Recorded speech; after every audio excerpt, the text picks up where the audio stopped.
ચલો ટેટ 1 2014 આધારિત ટકાના સવાલો છે, બરાબર. એ જોઈશું આપણે એક પછી એક. ચલો 3/8નું ટકામાં રૂપાંતર કરો, બરાબર. જો પહેલાં શું ધ્યાન રાખવાનું કે અંશ અને છેદમાં કોઈ સરખું નથી, એ ધ્યાન રાખવાનું. 3 છે, અહીંયા 8 છે. 8 એટલે કે 2 દુ 4 દુ 8 થાય ને ઉપર કેટલા છે? 3 છે, બરાબર. જો આ પ્રમાણેનો અપૂર્ણાંક હોય તો સીધા આને 100 વડે ગુણી દો તો આપણને ટકા મળી જાય, બરાબર. તો ટકામાં રૂપાંતર કરવા કીધું છે તો 3/8 ગુણ્યા 100 સીધા જ કરી દઈએ તો આપણને ટકા મળી જ જશે, બરાબર. એટલે કે 300/8. 300/8 એટલે 300 ભાગ્યા 8 કરવા પડે આપણે. 8 તરી 24, 6 વધ્યા, 8 7 56, 4 વધ્યા, દશાંશ ચિહ્ન આવી જાય. હવે 8 પંચા 40, બરાબર. કેટલા મળ્યા આપણને? 37.5%, બરાબર.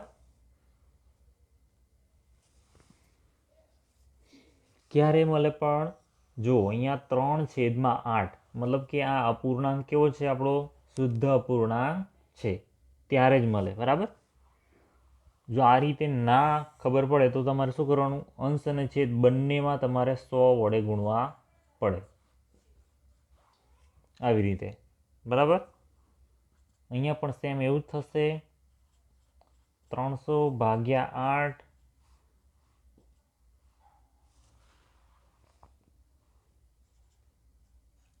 37.5/100 આવું જ થશે, બરાબર. 300/8 કરશો એટલે કે શું થયું?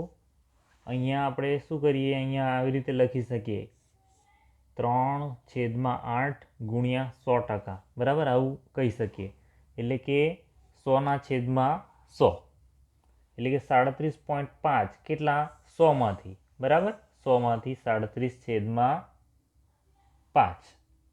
100 એ 37/5 એટલે કે 37.5%. ઓકે, સમજી ગયા? ચલો બીજો લઈએ. ચલો બીજા નંબરમાં આપણી પાસે છે કે એક સંખ્યાના 5% 15 છે, તો તે સંખ્યા કઈ? એટલે પહેલાં આપણે ધારી લેવાનું એક સંખ્યા એટલે કોણ હોઈ શકે? એક્સ હોઈ શકે, બરાબર. ધારો કે એ સંખ્યા છે એક્સ, એવું ધારી લેવાનું. હવે શું વિચારવાનું કે એક્સના 5% એ 15 છે. પહેલું તમારે આવું વિચાર, એક્સના 5% એ 15 છે એટલે કે એક્સના 5% એટલે એક્સના 5% એટલે કે 5/100. ટકાનો મતલબ શું થાય? 5%નો મતલબ 5/100. એ 15 છે એટલે કે બરાબર 15. હવે એક્સ, હવે 100 ક્યાં મોકલવાના? ઉપર.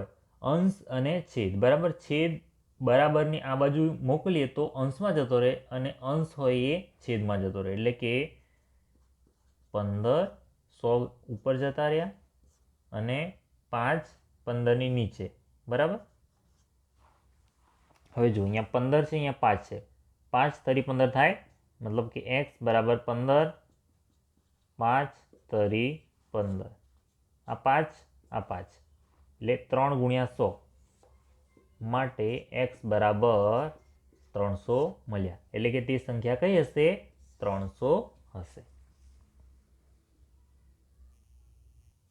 આપણે જે દાખલો જોયો એટલે કે 5%ના 15 થાય એ ખરેખર છે 2018નો છે, બરાબર. 2018નો પહેલો દાખલો છે અને આ છે 2014નો બીજો એક પૂછાયો છે ટકાનો, બરાબર. જે ગયો ગણ્યો એ આપણે કયો છે? 2018માંનો પૂછાયેલો છે. ચલો કઈ રકમના 25%ના 25% 25 થાય? એટલે કે એક્સના 25%, બરાબર. એક્સના 25% ને ફરી પાછા એના પાછા 25%, એ 25 થાય છે, બરાબર. એટલે કે એક્સના 25% એટલે એક્સ 25/100. એના પાછા 25% એટલે 25/100. એ 25 થાય છે એટલે કે બરાબર 25, બરાબર. અહીંયા 25 ચોક 100, બરાબર. 100ના ભાગ પડે, 100ના ભાગ શું પડે? 25 ચોક 100. આના પણ ભાગ પડે, 25 ચોક 100. આ 25 અને આ 25, આ 25 કેન્સલ થઈ જાય તો શું રહે? ખાલી 4 રહે. બરાબર, 100ની જગ્યાએ શું રહે? 4 રહે. અહીંયા 4, અહીંયા 4. બરાબર, તો આપણે શું કરીશું? એક્સ એટલે અહીંયા શું વધે છે? 1/4, 1/4 બરાબર 25. બરાબર, તમારે આટલી લાંબી ગણતરી નહીં કરું, પણ સમજાવવા માટે મેં તમને લાંબુ ગણાવું છું. બરાબર, તો એક્સ હવે 4 અને 4 સામે જતા રહે તો એક્સ બરાબર કેટલા મળે?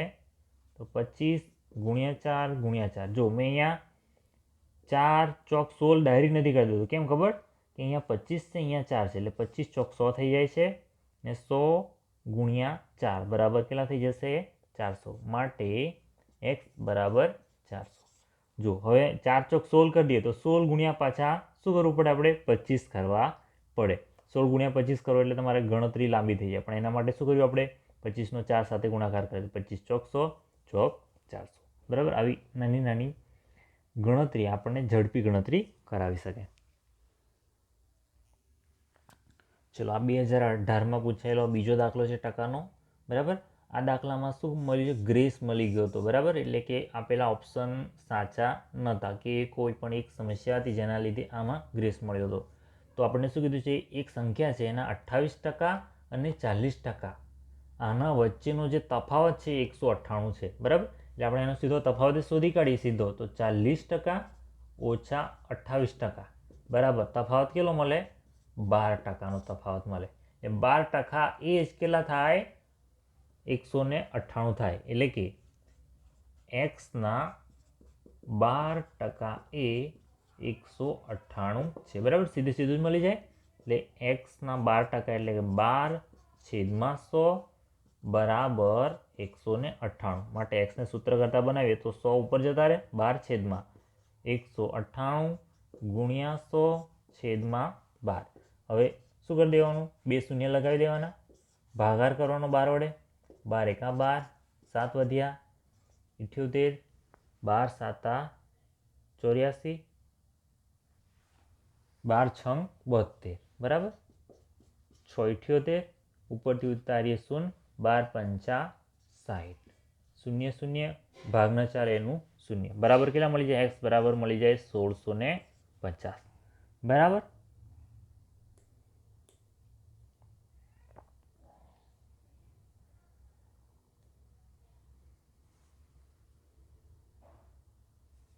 તો એ સંખ્યા કઈ હશે?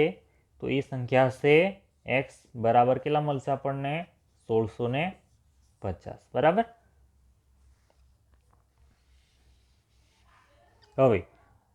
હવે ફરી આ જવાબ આપણો સાચો છે કે નહીં એ શોધવા માટે શું કરવાનું આપણે? તો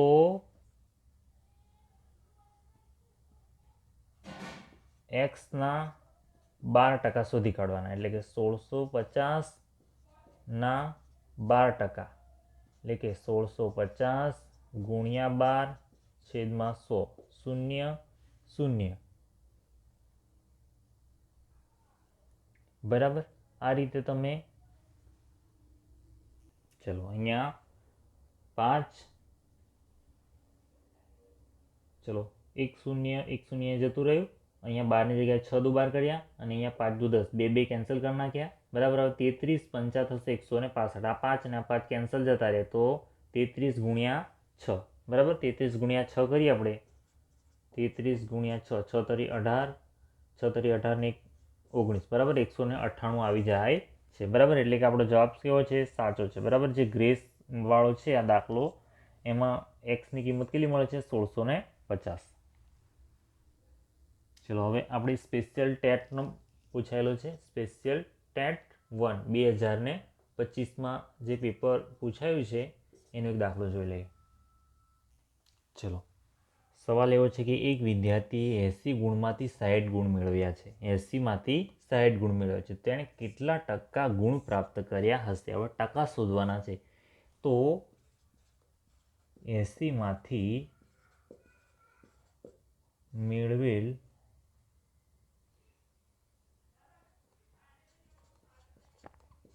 ગુણ કેટલા?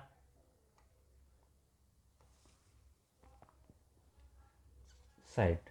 હવે 100માંથી કેટલા? બરાબર, ત્રિરાશિનો નિયમ કહેવાય આને. બરાબર, તો 80માંથી 60 મેળવે છે તો 100માંથી કેટલા? તો 100 અને 60નો ગુણાકાર કરી દેવાનો. 100 ગુણ્યા 60 છેદમાં 80. 0 0 100 ભાગ્યા 8 કરી દો. 100 ગુણ્યા 6 કરી દો, બરાબર 600 જ કરી દો. 600 છેદમાં 8. તો 8 7 56, 4 વધશે 40, 8 પંચા 40, બરાબર. કેટલા મળી ગયા? 75%. બરાબર. તો ટકા શોધવા માટે આ રીતે 100માંથી, બરાબર, ત્રિરાશિનો નિયમ ઉપયોગ કરવાનો. તો 80માંથી જો 60 હોય તો 100માંથી કેટલા? બરાબર, પ્રતિશત પ્રમાણ એટલે 100ના પ્રમાણમાં શોધવાના છે. તો આ થઈ ગયા ટકાના દાખલા આગળની પરીક્ષામાં પૂછાયેલા.